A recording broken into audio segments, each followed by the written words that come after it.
Welcome to Physio+10, where I chat with a trailblazing physiotherapist. And my guest today is Craig Phillips, who, apart from being a clinician, entrepreneur and big picture physio, was probably one of the first physios to link sports medicine and performing arts. Here's his light bulb moment in Turkey. It was just a big eye-opener. This is just bizarre, you know. You had goats, axe murderers, the whole lot in the emergency ward. I'm not sure if we were being seen by a janitor or a doctor. My pleasure today to welcome Craig Phillips to Physio+10. Craig, we haven't chatted for a while, so it's kind of good to touch bases. And this is always, I find, a great medium to do it in. Can you give us a bit of a background as to about where you grew up and what your early schooling was about? And we've clarified that's not Ginny's drinking, just for everyone that's watching. Oh, yeah. It's vodka. No, Adelaide. I grew up in Adelaide. Went to school in Adelaide. My father got transferred to Melbourne with his company. So, yeah, my formative years were in Adelaide originally, and then continued on once I got to sort of the senior school in Melbourne, and that was the basis of it all. Yeah. So either your parents in the health sphere, like, is this sort of where you got an idea about becoming a health practitioner? No, neither of them. My mother had been a nurse in her younger days, but that all stopped when she started having children. So that was the only relationship there. My father was in business and management, so there was not a huge health focus to my upbringing of the family, in fact. Yeah. Okay. So where do you fall in the family structure? I'm the eldest, just two boys. So myself and my younger brother, who's 2 years younger than me, and he lives in Europe. He's been over there now for 40 odd years, it would be. Yeah. Lives in Berlin, moved to Berlin just after the wall came down. That was a very interesting time watching that develop. But he's got a business in Berlin now, does very well, and married with children over there. Yeah. Now, your initial career, unlike a lot of physios, wasn't in something like exercise physiology or plumbing for that matter either. Rather, you became a professional dancer with the Australian Ballet, no less. So you obviously don't just dance into that level of professionalism without a lot of background. Can you give us a bit of a process as to how you got there to become an Australian ballet dancer? Oh, it was sort of Billy Elliot before Billy Elliot. It was. I started when I was in Adelaide. A friend of my mother's had a tap dancing school actually, so they sort of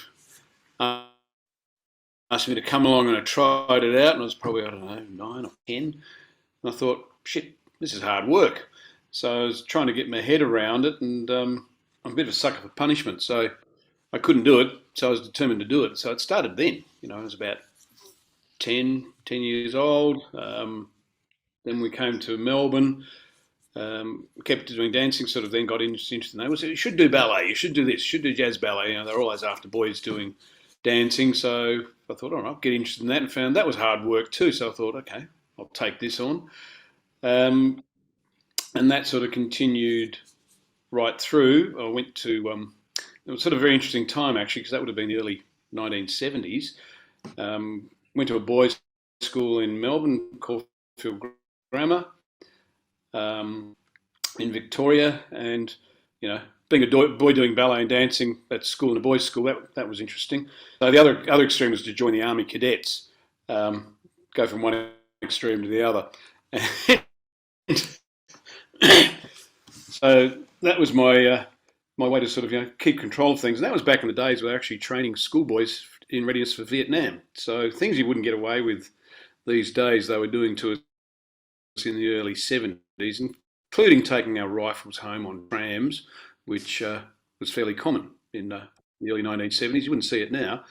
But so that was part of my training. Then I got into the Australian Ballet School, enjoyed the chance, went to the Australian Ballet School in 1970, I'm trying to think now, 1974. It it would have been. And that was taking full time, so I was still doing some secondary, doing my final, was matriculation those days, year 12, at night school, but that's where it went. So I spent 2 years full time training at the ballet school, and then got into the ballet company in 1970. Let's get this right, 1976 it would have been. So I was there with the Australian Ballet basically for 10 years, from 83. So that was, that was sort of the short story. And I guess that was just one of those things, took on something that was challenging, and it was hard bloody work, and I enjoyed it. And again, with the ballet company, we were on tour for about 8 months of the year. The company is based in Melbourne, but you'd be away from Melbourne most of the year, travelling interstate, travelling overseas. So it was a good lifestyle. You got paid to travel, and saw the world, worked hard, and enjoyed it. So yeah. In the Australian Ballet Academy, in the company, like how many people are in it performance-wise, and how many of them are males?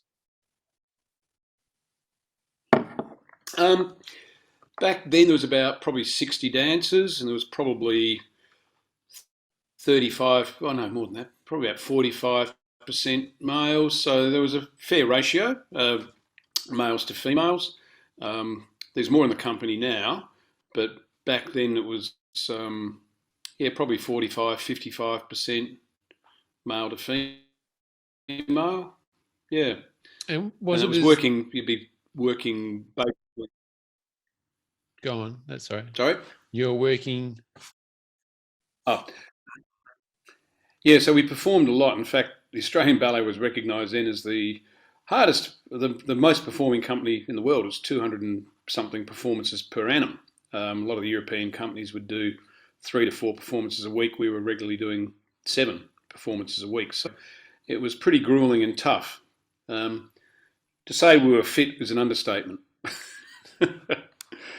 Yeah, they did lots of comparisons between ballet dancers and footballers back in those days. There's a funny little film floating around which still pops up every now and then. We did a thing with Ron Barassi, and some footballers comparing their lifestyle to ballet dancers' lifestyle.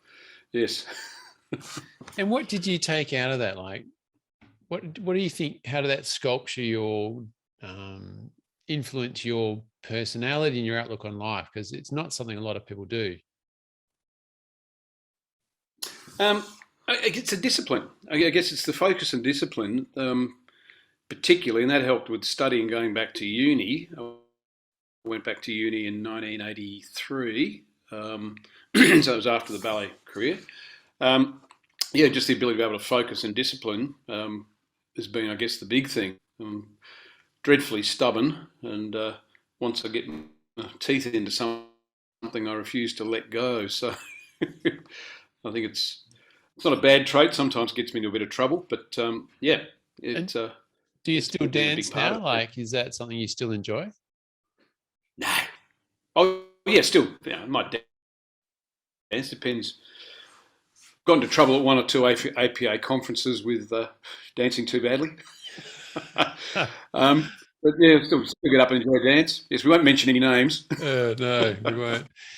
So you're now talking about your physio career. So you moved in from the Australian Ballet Company and you started studying physiotherapy.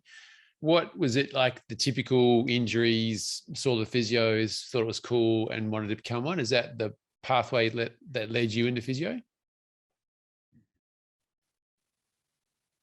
It was sort of, it was one of those things, if you can't beat them, join them. We did have, injuries while we were touring, but I guess one of the big things was back in those days, they never travelled any sort of physio or medical help with the ballet company.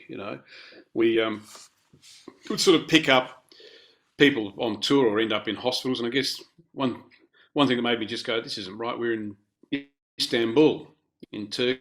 It was 1979, and I wasn't on the last act for one performances, and one of the girls got injured, so they said, can you go with her down to the hospital? And I went, okay. So they got a cab, and we ended up in Istanbul General Hospital in 1979, Now, if you've ever seen the movie Midnight Express, you get an idea. And that was the year of Midnight Express, actually. It was just a big eye opener. I'm thinking, this is just bizarre, you know. You had goats, axe murderers, the whole lot in the emergency ward. I'm not sure if we were being seen by a janitor or a doctor. There is much to love about living on a farm, but internet and communication tech is not one of them. And around 6 p.m. with the surge in Netflix users, we lost comms for Craig for a bit. All right, so we'll just pick up where you were just telling us you'd gone down to Instabul General and you were amongst the goat herders and the axe murderers, and you weren't sure if you were being seen by a janitor or a doctor. What happened then?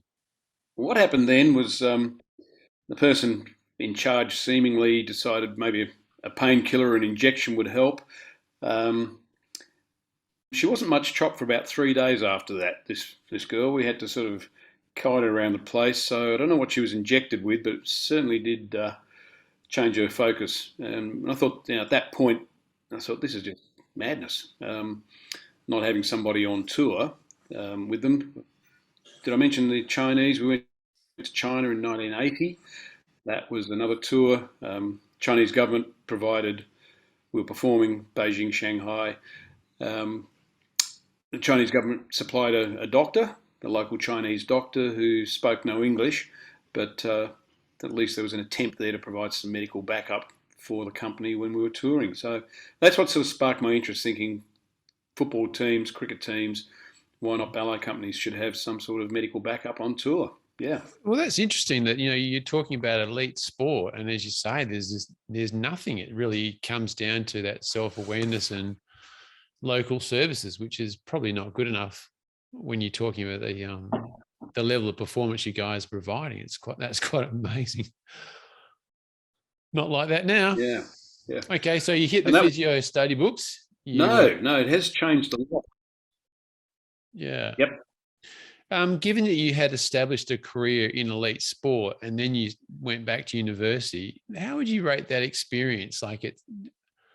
You're obviously older than the other students as well. So how did that all pan out? Sitting still was, it sort of felt like dad, as a mature age student, but I was only 28, I think it was at the time. But these were kids, fresh out of fresh out of high school. So, there was a group of us. They had 10 mature age students. I went to Lincoln in Melbourne, and that was when we had six universities teaching physio, one in each state back in those days. We've now got something like 32 universities teaching physio, so it's still a very popular course. But yeah, that was sort of getting back into sort of sitting still, and you'd spent sort of 8-10 years as a gypsy, basically moving around. So staying still in one place was interesting. Yeah, I hadn't thought of it. Felt like we're going to be packed and going somewhere. Correct. Yeah. Okay. Yeah. And my wife at the time was still in the ballet company. She continued performing. Yeah. Okay, so you still had links back to the ballet company in that sort of regard. Yeah, for quite during the period of my study, and then actually in the last year, just as I was about to graduate, we had our first child, had a son, so that added to the mix. Trying to get a job, got a new baby, and it was challenging, but it was great. It was a great experience.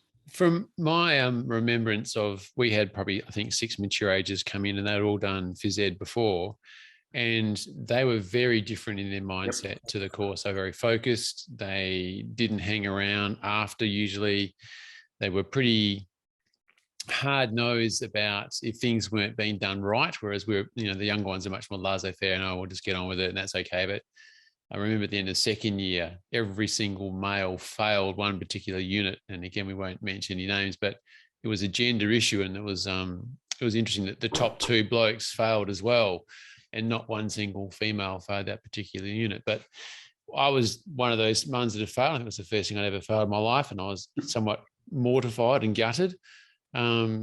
and the phys editors, the male phys editors, just basically walked en masse to the head of school and said, "Look, what's going on here? This is not acceptable." And I was more mortified by that, going to the hierarchy and sort of complaining rather than actually just accepting it. So did you sort of find you were a little bit more intense, perhaps because you were a mature age and you knew what was right and what was wrong?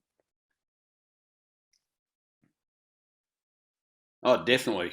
I was trying to catch up with these smart kids, and it was like, whoa. Okay, got to head down, bum up. So yeah, same sort of thing. We always sat down the front. I even turned up sober to probably most lectures. There was a lot of kids would turn up, with massive hangovers, sleep through lectures. You know what I'm talking about. But yes, I failed. I failed neuro one year. I had to repeat a year because of neuro. I'm coming back to get them now. It's taken me a few years, but yes, that was again one of those issues that I probably asked too many questions. But I don't think the extra year hurt me. It was a bit frustrating at the time, but yeah. So I think that has changed considerably now. But yes, I think the similar sort of thing we had back in the day. Then we had about 10 out of 100 were mature age students. We had one chap who's a former policeman. He'd been a copper. So who else did we have? What other areas? Doug was, yeah, he was a Doug too. Um, he was probably the most, one that sticks in my mind the most. Yeah. What were some of the highlights for you in your undergraduate years then, Craig? Um, Apart from graduating. I think just getting through and passing. I Oh, mean, after I graduated. no. Well, I mean, yeah. So for you, was it really just a ticket? Like, I just want to get this done and I want to get out there. Because again, a lot of mature ages, that seemed to be their focus. They'd already wasted in their own minds 4 or 5 years of studying something else. They worked a couple of years in a job they didn't like. Not your case, but they just wanted to get on to that next phase, and they were really hard, keen to do it.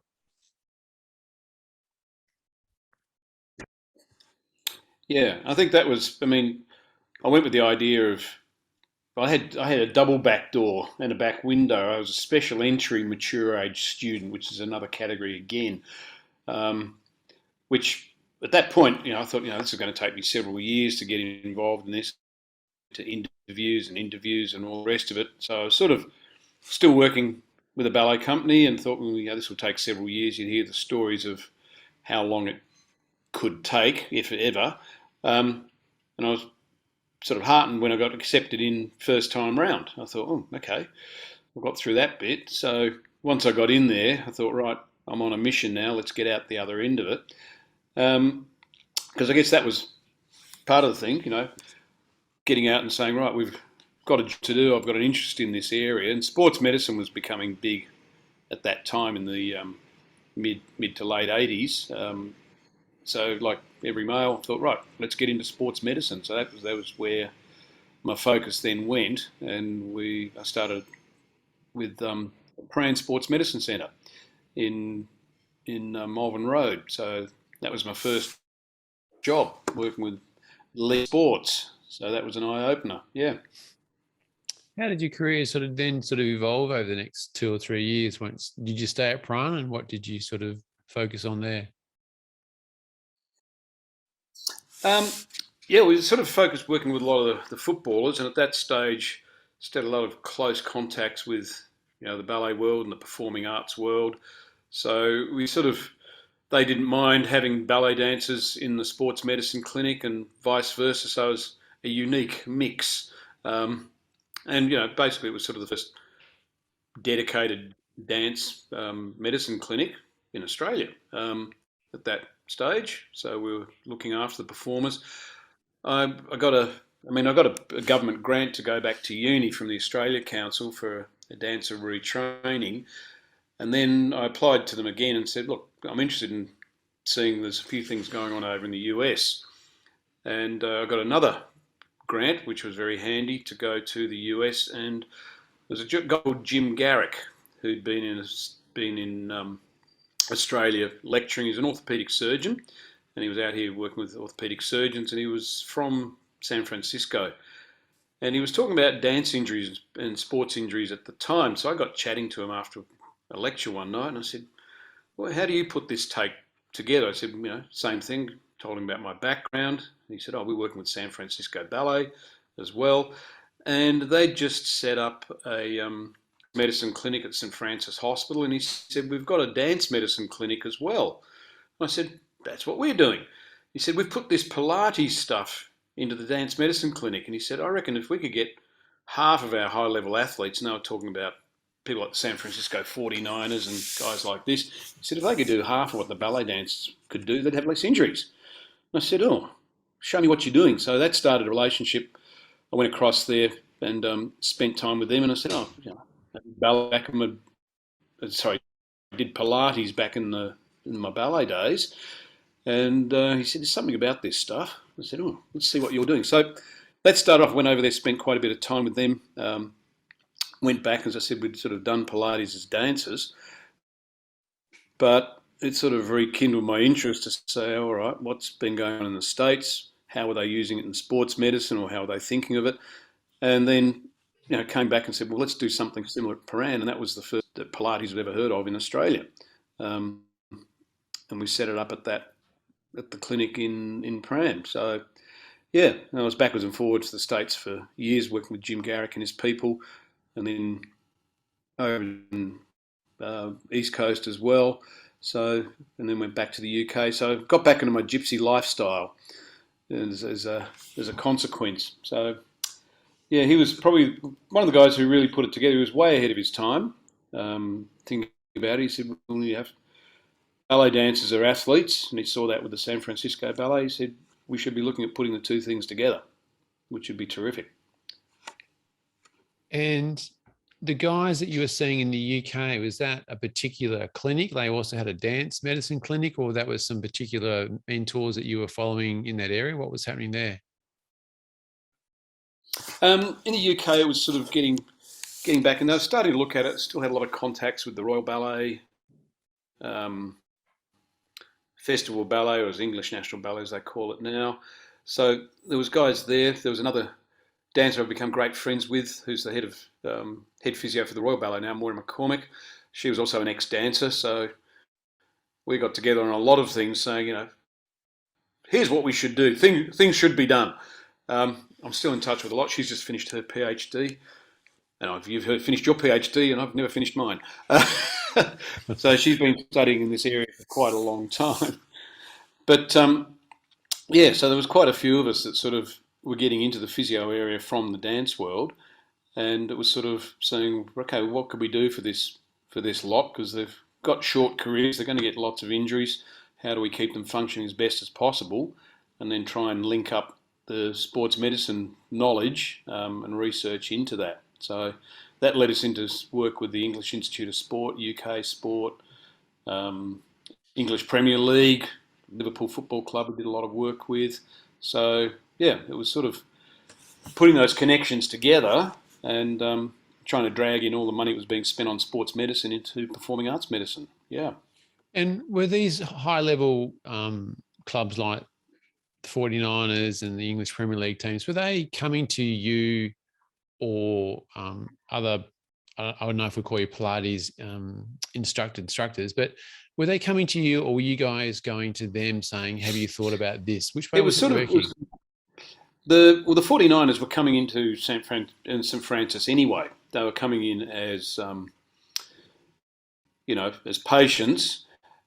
And, this is where it was sort of quite easy for the physios to then go, well, let's go and have a look at putting on this Pilates equipment and see what you could do. And we just sort of had a bit of fun with them. These guys just could not do these exercises. They struggled. They thought, oh, this looks easy, and it was anything but. We did the same thing because in Paran Sports Medicine, we were looking after a lot of the AFL clubs there. We had the sports med doctors, the physios, cricket team, AFL clubs, and same thing. We had these guys.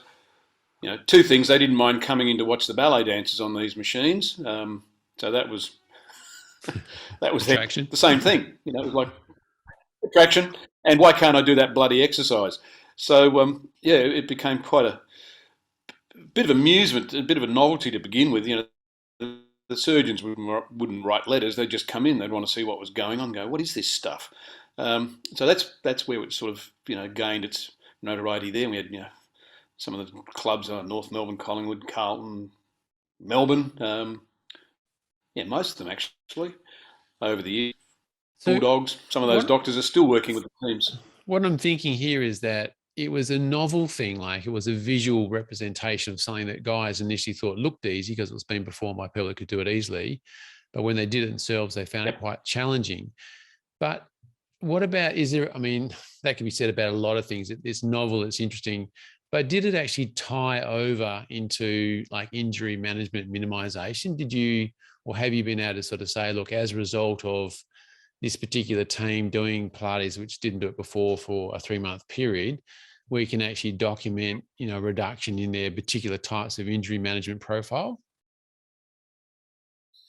It took a long time to sort of get to that point, and it was a case of a lot of trialing things. There's still a big focus on strength and conditioning. I guess you, like most of us, know that strength and conditioning programs and increased injury rates tend to go together. It's been one of those things that everybody's seen for many years, yet it still persists. We ended up with Liverpool Footy Club over in the UK through the wife of the head physio. She went to the guy called Rob Price, who was the head physio for Liverpool, said, look, you should get the footballers on doing this stuff. It could help a lot. He was sort of like, are you serious? Anyway, came along and did a course, and we got talking with him, and he didn't flip 180. He just sort of went, she's right. I'm not going to argue with the missus. So we sort of didn't do any formal studies at that stage, but we were gathering data, certainly looking at injury rates and some of the things we look at for program selection criteria, which we've now published on. And we trialled it out with these guys, and the injury rates were doing quite better. They were buying. We didn't have the money, but things like they could buy a footballer for 10 million quid less because he was injured. Certain chap that they did, and he had a very simple problem that was able to be picked up on the classification tool, and they saved 10 million quid on the deal. And I said to Rob, do we get any of that? He said no. And he played, 2-3 years with Liverpool very nicely, got sold on to Chelsea for, I think, 80 million, 90 million pounds after that. And they went back to doing strength and conditioning and broke him. And he sat on the bench for about a year after that. And we had lots of those sorts of cases where we could sort of identify that these guys, you could be picking up broken, fix them, get them playing, get useful years and play out of them, and then they'd go back to doing the old stuff and be broken. That was a bloke called Torres. He was just one of many. And that was where we sort of started looking at it. We did have a year at Liverpool where they decided they were going to increase the strength and conditioning and just do a big focus on it, much to the chagrin of the medical team, medical staff. And that was the last year of Rafa Benitez, where the injury rate went through the roof, and then he got relegated from the Premier League, from the First Division. So there's lots of anecdotal stuff. We've seen how this has changed, and we've sort of kept on putting this data together to now. We've looked at the inter-rater reliability, and it's got a 0.87 kappa, so we know we've published on that, so we know it is reliable. It's taken many, many years. But that's sort of been a big part of it. To go, people talk about motor control, they talk about motor control, but this is actually putting it then into practice and having some validated outcome tool. Then you can tie that into frequency of injury rates. Yeah. And is there a particular type I got into trouble at one stage. Go on. I was going to ask, is there a particular type of injury that seems to do well under Pilates management?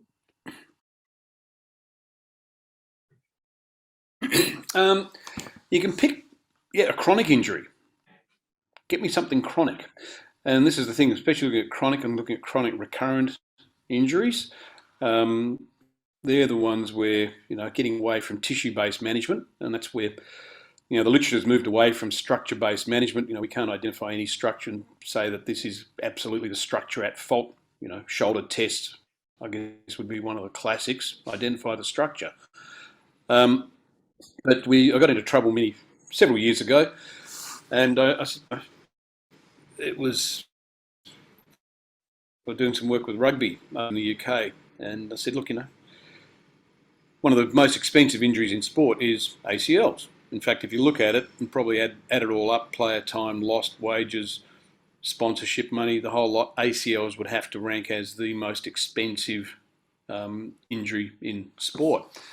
And I was giving a lecture over there talking, and I said, look, if there was a particular group of high-level athletes that jump, turn, twist in tight spaces all the time, yet the incidence and thousands of these professionals were incidence of ACLs and thousands of these was very, very low, you should have a look at them. And they went, oh yeah, who's that? And I said, ballet dancers. And they sort of raised an eyebrow going, right. I said, they said, are you going to tell us if we treat rugby players like ballet dancers, we'll have less ACLs? And I said, the evidence does exist.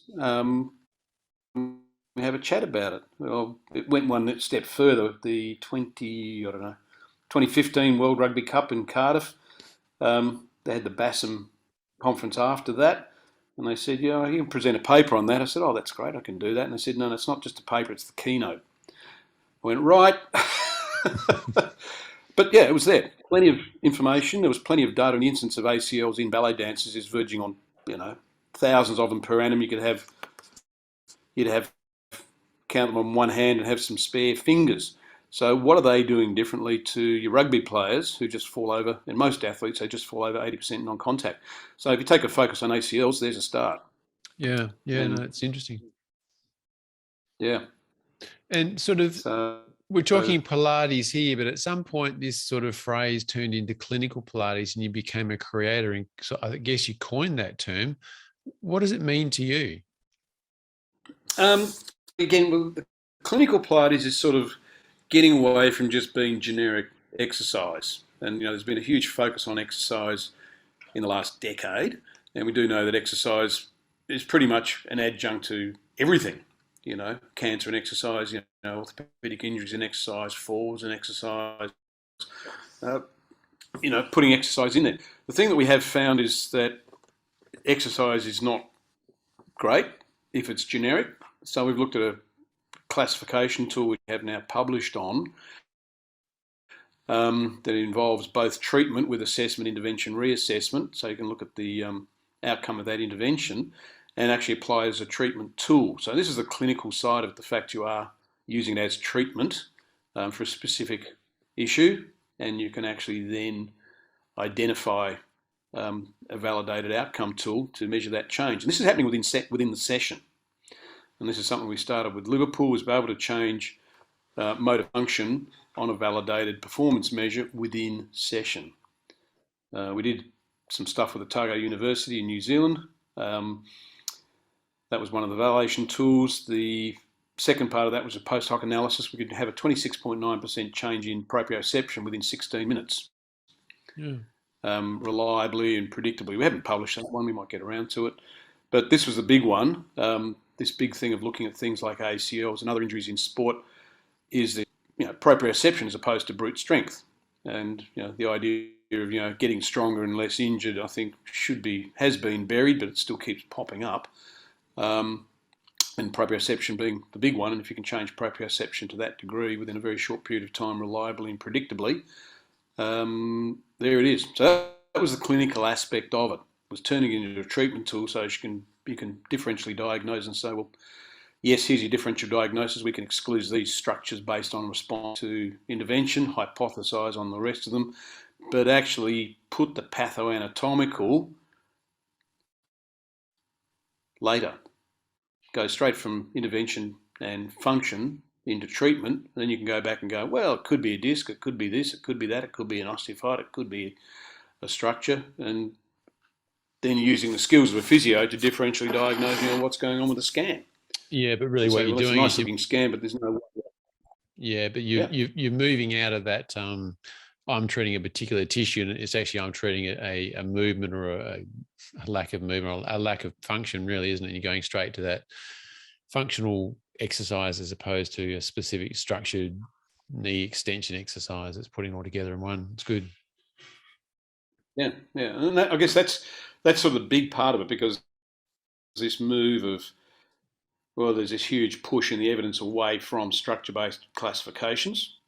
What's his name? O'Brien wants his name taken off the SLAP lesion test, doesn't he? Chad Cook took him to pieces on that and said, "Yeah, mate, you're kidding yourself. You're not really identifying a structure." And again, you go through all of those structure-based classifications, and they just fall over constantly. So we need something else that can help you at least exclude certain structures on examination, include some as a hypothesis and come back to say, well, this would make sense. But particularly once you get into the chronic, it's structures of interest, but function is a thing that's important. Yeah. So what vision do you have for clinical Pilates over the next 5 to 10 years? We're going to rule the world. It's quite simple. It refuses to go away. I should be retiring this year. That was going to be another question, but we won't jump there yet. I thought, no, don't jump there. No, got too much to do. Look, I'm sort of rather humbled by the fact they still want to come and listen to me bang on. But yeah, we're still running the courses. They've been going for about 30 something years now. We've been teaching this stuff. The nice bit is that, it is sitting out there in pretty much every clinic, private practice clinic, at least in Australia, has got Pilates in there in some form. Most of them, we've talked to at some stage. It's got a long way to go, and I think, if I want to sort of step forward from where we are at the moment, we've got this perfect opportunity at the moment. You've got these huge elective surgery waiting lists that have come out of the back of COVID, and they do not have a solution. They do not have one. And that's where this stuff can step in, because a lot of these surgeries that are on these elective surgery waiting lists, we know aren't necessary. We know we've got the highest elective surgery rate in the world per capita. And this is where, in fact, having a tool where you can say, well, look, these are the surgeries that do need doing, but here are the ones that are going to manage better with conservative management. It's worth a few $1 billion. And that's sort of the vision at the moment. We've got the infrastructure there, we've got the training there, we've got the capacity there. It's all sitting there. It's ready to go. So this is a project we're working on at the moment to sort of open up some funding streams. There's a lot of money lying around at the moment, and it's about, we need physios in there. And it's really about translation of evidence. We talked about evidence-based medicine. When did we start talking about that, Doug? 20 years ago? Yeah, I'm just doing that process with my sleep research. I'm just trying to think, how can I make this, translate it from being a research-based understanding to being clinical, because that's where it started from. So I'm trying to go the circle. I understood it in the clinic. I've done the research, and now I want to bring it back into the clinic. But now it's basically saying it's what I knew, but now it's validated. And it's a challenge. It's a challenge to get people to change or to consider or to take the time to think and reflect on some new bit of knowledge and how they're going to integrate that. And I know myself, it's, you sort of get a pattern going and you sort of stick with it. And it's hard to consciously shift your clinical practice into a slightly different direction, even though it's better. It's just different. So I hear what you're saying. So are you you're still teaching courses, obviously? Yes. What percentage of your working week do you allocate to that? Like, how do you structure your week now as far as clinical practice goes, clinical Pilates goes, and other things? I'm still working too bloody many days a week, but we're doing on average 1 to 2 courses a month, and they're 3-day training programs. We had 3 courses in February, so that was a bit tiring. But I sort of work, generally 4 days a week, and then gathering literature, pulling stuff together, or doing some of the advocacy stuff we're doing, just annoying people in health funds and what have you. Still sort of putting in quite a few hours at the coalface. But we've sort of got we've got a large footprint up in Hong Kong. There's been another one. We've been up there for about 20 years, and that has just leapt off the charts in the last 2 years. Sort of tripled our coverage up there in the last 2 years because the Hong Kong Hospital Authority's got a major problem with China coming into Hong Kong to use their medical system. So, it's not just an Australian problem. We've got this problem worldwide of hospitals that can't cope, and then people wanting to put what we're doing into the system to sort of help triage people away from surgery. So that's an interesting one. I've got another one of these over Easter. We've already had one this year. We've got another one over Easter. We're doing about 6 a year in Hong Kong, all by Zoom, by the way, at the moment, Wow. which has even been more interesting. But yeah, so it is building even more, and I think the COVID thing has just flicked a switch, which is going to take it up to the next level. We're looking at value-based management. Yeah, Yeah. does Now, that answer the probably. question? Well, yeah. Well, this is another thing I was going to ask you. I'm guessing that it started out as a bit of a side hustle, but you got DMA clinical Pilates, the equipment side, and that seems like, looking on the web, has grown into a bit of a beast of its own. And that, from my Yes. understanding, would have involved things like design, patents, fabrication, marketing. Like, how have you found this whole process of a completely separate side to your business? That came out of more by default than by design. We bought a lot of the equipment, the original Pilates equipment, in from the US in the early days, and like anything, we sort of looked at it going, well, okay, we could do better than this. They were timber designs, but very rudimentary in their application. They were expensive as well, but I thought, well, we can certainly do better. Particularly when we started, as we were treating pathology, we needed more adjustment in those machines. You may have seen them; they're sort of large wooden machines.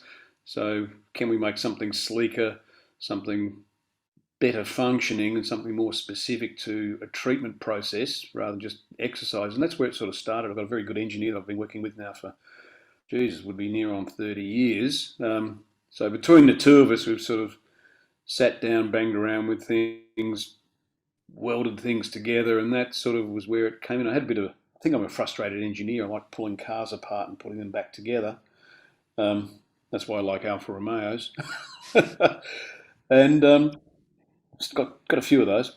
But it was sort of that side of thing of going, can we improve on these designs and make something work better? And that was where that came from.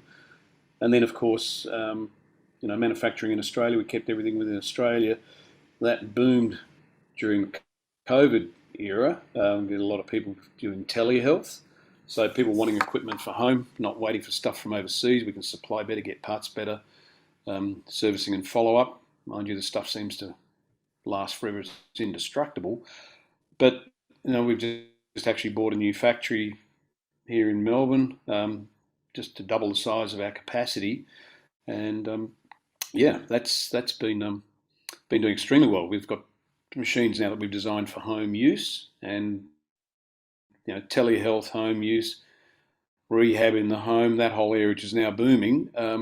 Having one of these things at home, get on Zoom, perfect, and that is kicked up very nicely in the COVID period and not backing off at the moment. Also supplying a lot overseas, because a lot of stuff was coming out of China and places like that, which supply now is a big problem. So keeping manufacturing in Australia, yeah. Does this side of Fantastic. your business run itself now, or are you still pretty hands-on in regards to that whole thing? Oh, look, I still go up there and annoy them, and no, we still sort of involved. The son that I told you about was born. We just haven't finished university. He's now running that business. He started physio, did the first degree, and said, I'm going to take a gap year off before I do the second degree. I said, look, I need a hand with this. And he was interested in business, so he started getting into it at that point, and yeah, he's taken that business on. I said, you can go back and do physio at any stage, but I said, there's more demand for physio. So he probably knows more about the physio business world than most physios. Right. I'm talking to them constantly. So yeah, he's predominantly running that. I've still got design and changing things and modifying and putting the clinical expertise in it, and yeah, so it's fun. Yeah. And so, look, stepping back to your clinical core as a physio, what's your number one goal when you see a patient? I guess the number one goal is sort of going, what do you want? You know, what are you aiming to achieve out of this, and work backwards from there. It's mainly, people. It's what do they want? If they want to avoid surgery, we find a lot of people that do want to avoid surgery. They've looked it up. They've got Dr. Google. So surgical avoidance is a big one, or seeing, do I really need to have this surgery? And I guess it is just finding that key thing. One thing that is missed with a lot of patients, and I guess everybody, you've seen it yourself, how many patients tell you they've got all their problems on one side of their body? Tell me you've never heard that. Yeah, sometimes I facetiously say it's lucky you've only got two sides of your body, not three. Yeah. And we've been through teams, and this is part of this classification tool. We've been through teams, Premier League teams, Olympic squads, Mr. and Mrs. Smith, and this comorbidity problem being, oh, look, I've got a dicky knee and a dicky hip and a dodgy ankle and a sore shoulder and my neck. Oh, it's all the one side of my body. So my first thing is to see if that pattern is there. And this is it, this pattern of problems. They've been treated for a knee problem, but it's not the knee. The knee is a secondary, not a primary issue. So it's to see if we can actually find this pattern in the patient, which most patients do have, especially when they become chronic. So you're looking at whole person rather than site specific.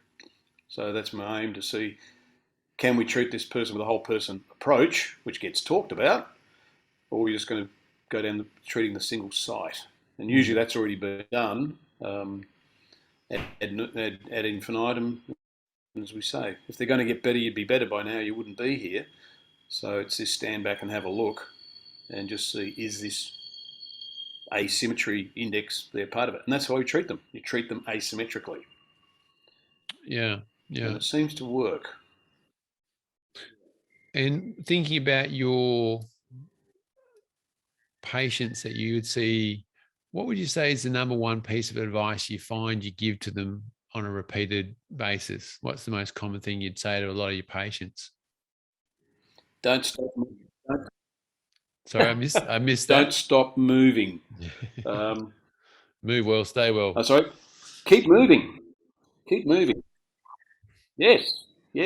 And it's also the advice, everyone's told do exercise. The problem with that is that you can't give everybody the same exercise and expect the same outcome. Every researcher that I've spoken that looks at exercise management, they're still just trying to apply a homogenous generic program to a group of patients. And of course you get the 30-30-30 model. Some get better, some get worse, some stay the same. So it's a case of, if we can take the next level and say, this is going to be the specificity of the exercises you are doing based on this asymmetrical and directional model, we'll get another 30 years out of you or more, especially if they're only 20. But yeah, it's looking at, the older patient who does want to keep moving, want to keep exercising. They don't want to hurt themselves. So it's getting away from that fear of pain model, and also, giving them the locus of control that they can actually do it. So I'm just guiding them. And as I said, this thing about educating patients, I'm a big one to saying it's no point educating unless you can demonstrate. Once you demonstrate, then educate. If you can demonstrate you can make a change, then patients will listen. We get a bit cross with the university. It's all about education, and it's generic. You can get it off the internet. It's not specific to the patient. I won't bang on about that one now. Well, no, that's we talk too much and we don't walk enough. Yeah, I hadn't thought of it from that perspective, because often it's this sort of manual therapy or hands-on as opposed to education dichotomy. You either got one or the other. But I had never thought of it in that sort of term. If you can demonstrate with your manual therapy or your guided assisted movement or your dry needling that you can manage their pain, change their pain, influence their problem, then that person is much going to be more likely to buy into your exercise long-term structured improvement program, because they actually have some confidence that you know what you're talking about and you demonstrated to them. But I never thought of it in those words as demonstrate before you educate. So I like that. That's really good. Oh, good. I'm glad you like that. I just made it up. Well, the best I things think it come was at the, last weekend. yeah, right. Just came to you. Hey, look, Yeah. flipping that around, like as a physiotherapist with a lot of experience, what would you say is the hardest lesson you've learned? I've had many. um, I guess one of them is, don't sit back and wait for things to happen. I'll get back to evidence-based medicine. We've sort of sat back waiting for evidence-based medicine to happen, and here we are 20 years later still waiting for evidence-based medicine to happen. The only way you're going to make things happen is you've got to make shit happen. So you've got to actually get in there and do it, and it's not going to be easy. So I guess that's one of the things that, as a profession, we're certainly quite complacent. We sort of sit back waiting for things to happen, and then we see that things don't happen. You've been around long enough to know what I'm talking about, don't you? Well, So, my first coalface experience of that, like I was like the kid that sat at the front and asked all the questions. So I empathise with you. I used to have a lot of jaffers sticking on the back of my head, I think. But was when Brian Mulligan came across to New Zealand yep. on our postgraduate year. He sort of was demonstrating his stuff, and he's massively enthusiastic. And then somebody just said, "So, what's the evidence for this, Brian?" And he said, "Evidence? I just know it works. I'll let somebody else work out the evidence." And I thought, yeah, really, at the end of the day, as a clinician, we try and provide evidence-based practice and evidence-based treatments. But if we waited for it to be proven, like Yep. anything, I mean, nothing would get done. So that's where, to me, that clinical reasoning comes into it. And for young physios, I say, well, you've got to have an understanding of what's going on. You've got to apply clinical reasoning, and then you just got to do it, and you've got to see and suck and see what comes out. Because if you wait for the evidence to show that a blue room painted is Yeah. going to make a person feel better, you're never going to do anything. So we won't bang You're on absolutely anymore. right. Clinician-led research. Don't get me. Well, this is it. My thing is, prove me wrong. Yeah. If you can demonstrate a change, here's what I think is happening at the neural level, at the local level. Um, Prove me wrong, and bring up a whole range of evidence that does support it. And that's, again, it's got to be clinician led. And this is where a lot of the research is not being clinician led enough.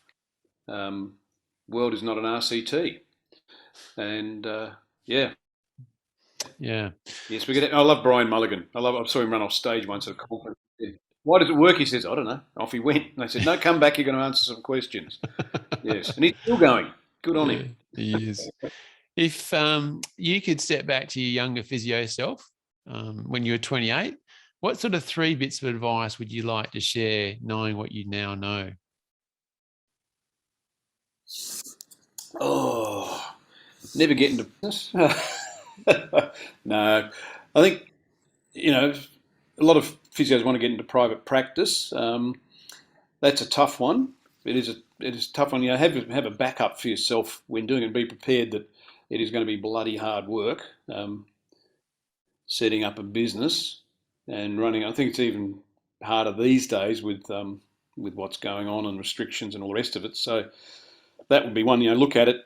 Be prepared to work bloody hard and not back off. That would be one. The second one would be, as I said, be more proactive.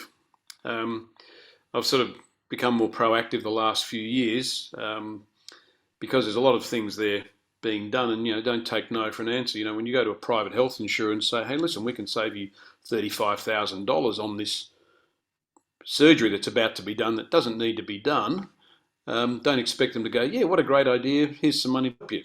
And that's been, again, something over the last 10 years we've been looking at, finding that there is definitely no acceptance of support for physios. They're much happier, and you probably know this yourself. There's much more. They're much happier to spend money on surgery after surgery and ignore what contributions physios can make. ACLs would be the classic. ACLs would be the classic. They do just as well without surgeries. With surgery, yet funding for physios to avoid surgery doesn't exist. And so be prepared.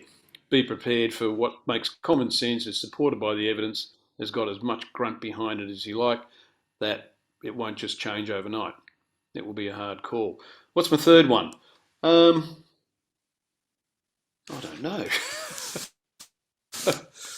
I guess the third one is going to be, I hate to say it, but people looking for work-life balances. That's not a career. That's a job. And I sort of get out there and say, if you want a career in this job, be prepared. You're going to put in the hard work. I look at it now, maybe we went a bit too hard, but things like sports medicine, performing arts medicine. I'd be working all day, and then I'd be in a theatre at night until 11 o'clock midnight, working with performers and stage shows and that, and then back at work at 8, 9 o'clock the following morning. So yeah, there is a bit of a skew towards work if you're going to get a good career out of it.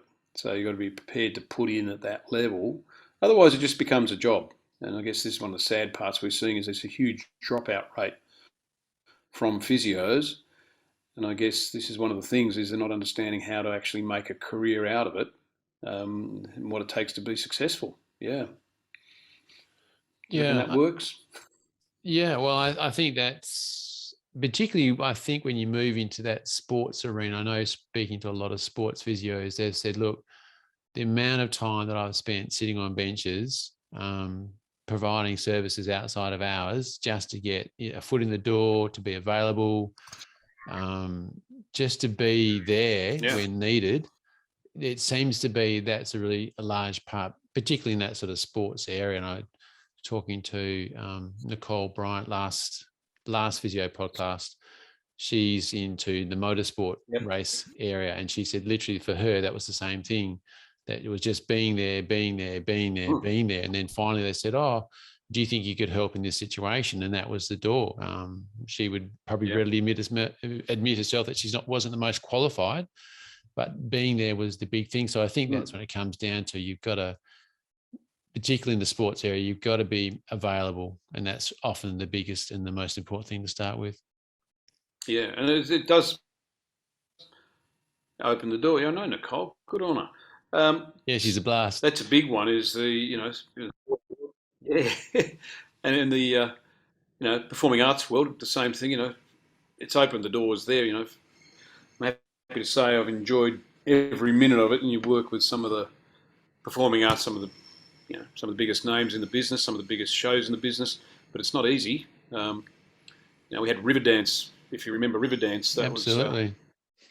was huge, and they to Australia, their first tour, when it was all just exploding. And I got a phone call at one stage and said, "Oh, look, we've been given your name as a physio to look after the company. Can you look after us?" I said, "Oh, yeah, okay. Well, tell us when you're here." And we'll be there in 10 days. We've got 3 months. We're going to be here. And I said, "Whoa, hang on a second. 10 days. Let's back up a little bit." So they had no idea. There was this huge multi-million dollar production going on. They'd gone through the US and they'd had competition dancers, part-time dancers, students. These people were lawyers, accountants, students. They weren't professional performers. And of course, if you've ever worked with the Irish, they'd be performing, jumping up and down, getting pissed all night out on stage. By the time they'd finished the American tour, they were basically on their knees, and they had something like, at that stage, $25 million in box office pre-sales and growing. And they sort of got here, and there was a bunch of cripples that could hardly function. So, yeah, that was a bit of a turnaround to educate the management, saying, right, we've got to pull this thing together, or your tour's buggered. And they didn't have anybody they travelled with consistently. So I was running around the country for 3 months, still trying to work, look after them and a few other shows. So, yeah, the challenge was on. I mean, they paid for anything and everything, which was nice. But then, at the end of the Australian tour, we actually had a functioning unit, teaching them how to be professionals and be on tour, and the fact that it's going to be hard, bloody work. And that was sort of started. So then we got, physios. We got a guy from New Zealand who could tour with them more full time, and then they put 3 companies together and built like that. So that was a lot of what I got involved in. A lot of these big shows and big production companies keep a 8-show week like you would a sports team. Yeah, they just didn't have that sort of understanding. It was great. So what's your number one resource for ideas or information in regards to what shapes your physiotherapy on a day-to-day basis? I just read stuff all the time. You know, there's a lot of literature out there too. That's hard work getting through it. There's a lot of good publications. You know, you've got Medline and things like that, and you'll do searches. And I've got a few key reference sort of points that I look at and key topics I look at to sort of focus that area. I've got a lot of people out there who've worked with us and trained, and they'll always be sending me, "Oh, have you seen this stuff?" And I go, "Yeah, I've got that one. I've got that. Oh, I haven't seen that one. Oh, what's that one?" So it's sort of good in a lot of ways. There's a lot of people out there looking. I keep an eye on the newspapers as well because, again, a lot of the health reform stuff that's going on at the moment, there's huge potential there for physios, absolutely massive. And this is, again, coming at it from the Financial Review, Fin Review, and others, as to actually what's happening on the business side, stuff that I'm only learning now about my industry. You know, physios do not know what a deferred claims liability pool is. You know, what is a risk equalisation pool? How do the funds actually spend money? Where do they spend their money, and why don't they spend it on physio? Getting all these things around it to actually look at how businesses work and how we can then slot in to actually learn. So it's putting those two sides together. It's not just treating patients. It's also knowing how we can put our case forward. You know, this value of physio, I'm a big one. You know, we all talk about the value of physio, but people don't even know what it is. We stop a $30,000 operation. What's that really worth? So this is what we're collecting data on at the moment. Show the impact that physios can have, and it does run into billions. Just getting that across next. It'll be interesting with the elections looming this year. Yeah. Get physios involved. Yeah. And looking forward, Craig, where do you see, or where would you like to see this profession of physiotherapy in the next 5 years or so? Competing equally. I guess that's a big one. At the moment, we have the opportunity to compete. As I said, when it comes to funding, the inequity is just massive. As I said, there's the government, the public system, the private system will put hundreds of thousands of dollars into surgery, whether it's required or not. Yet you'll get a few $100s for physio. And I've got patients with exactly that. 18 revisions of a knee prosthesis. How does that sound? We're missing the picture somewhere. Sorry? The picture's being missed somewhere. And I guess every physio has seen it. Every physio has seen, multiple revisions of surgeries and things. We know that a lot of surgeries aren't necessary. We're not being allowed to compete equally and fairly, and I guess that's one of the big inequities to say, right, put money towards, these rehab programs or prehab screening. As I said, Australia's elective surgery rate has now just lost the plot. There is no solution. So this is where physios can step up, will step up and say, well, we can save you a bucket load on that, rather than, there's $1.6 billion lying in a pool that they need to spend at the moment with the private health insurers. There's about $1 billion per state that they want to spend to reduce the elective surgery list. The surgeons can't do it, and physios are nowhere to be seen. So that's where I want to see not the next 5 years. Well, I'm just saying this is big picture stuff. So how, and then it's probably, we're sort of talking about you and your journey as a physio, but how does that happen? Like, where does that stepping process start to? I mean, as you say, for a lot of these things, I'm thinking here along the GLAD program too, from Denmark, hip and knee arthritis. They've got good evidence. They show that it reduces the numbers of surgery. Therefore, they show they can save, tens of thousands of dollars per patient. It's there, and yet here in Australia, we still don't even have, say, a Medicare item number for a person to do a GLAD program. So that to me is another concrete example of we've got a problem, we've got a solution, we've got the research, but we don't have the funding. And I guess, if I can just put it out there, GLAD is designed for Denmark. Denmark's got a completely different system to Australia. They reduce their public hospital system by 60% since 2000. They had 100 major public hospitals for a 5 million population. They cut that down to 30, and the system still works well. So GLAD's a very simplistic program. It's generic exercise. It's better than doing nothing, but it doesn't have the grunt to address Australia's problem. So it's a good start, but it won't get to the level of doing what's needing to be done in Australia, because our problem is far greater. We've got something like 1,100 public hospitals and 1,500 private hospitals. We've got way too many hospital beds and way too much hospitalisation. So that needs a much heavier stick than a GLAD program. And that's, as I said, this is where, dare I put it out there, saying clinical Pilates is already there, has been for many years. The infrastructure's there, the training's there, the clinics are there. It's just a case of flicking the switch, which is what we're in the process of doing, to say, right, take that same approach of GLAD, but actually give it what it needs to address an Australian situation, which is far more complex than the Denmark situation. So yeah, that's the plan there, because the uptake has been fantastic, and as I said, the infrastructure's there, the spending's there. We don't have to spend more money, and yeah, the evidence. Right. Again, we've got the evidence there already, and that's the thing. The evidence can be there. It'll take 20 years before that evidence gets anywhere. I think it's 17 years on average. We've done our 17 years, so next step, bang. All right, well, on that note and the positivity of moving forward with the public and the private health system, thanks very much for joining us today, Craig, on Physio+10. I really enjoyed the big picture stuff, because I think that's the big thing we need to be looking at, not just our in the clinic situation, but how physiotherapy sits in the biggest umbrella, I guess, of health, and particularly preventative health and wellbeing. So thank you very much for joining us. Thank you, Doug. And any opportunity to push the profession along, give me a yell.